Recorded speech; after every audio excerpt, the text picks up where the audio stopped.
রাসূলুল্লাহ সাল্লাল্লাহু আলাইহি ওয়াসাল্লাম এই জামাতকে রেখে গিয়েছেন, সেই জামাত যে উদ্দেশ্য এবং মাকসাদ নিয়ে পৃথিবীর এক কোণা থেকে আরেক কোণায় ছড়িয়ে পড়েছেন। মক্কা মদিনা খুবই গুরুত্বপূর্ণ জায়গা, এখানে গেলে সওয়াব হয়, ইবাদত করলে সওয়াব হয়, কাবা তওয়াফ করলে সওয়াব হয়। সব সাহাবায়ে কেরাম জানতেন।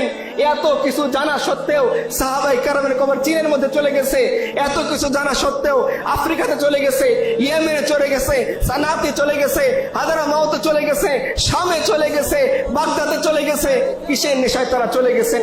যে ফিকির, যে মানহাজ, যে দিন আল্লাহ রাসূল সাল্লাল্লাহু আলাইহি ওয়াসাল্লাম তাদেরকে দিয়ে গিয়েছেন, তারা মনে করতেন যে এই দিন নিয়ে শুধুমাত্র ব্যক্তি পর্যায়ে বসে থাকলে আমার দায়িত্ব, আমার রেসপন্সিবিলিটি, আমার জিম্মাদারি আদায় হবে না।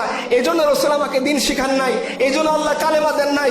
কালেমার মানে এটা না যে আমি কালেমাও পড়বো, দিনও কবুল করব, রসুলের কথাও বলবো, আবার কি মিষ্টি মিষ্টি হালুয়া রুটি খাবো, শাসকের ভাগ নিব, জালিমের জুলুমকে মেনে নিয়ে তার জুলুমকে আমি স্বীকৃতি দেব, কুফফারদের নিজামকে স্বীকৃতি দেব, তাগুতের নিজামকে স্বীকৃতি দেব, শয়তানের নিজামকে স্বীকৃতি দেব।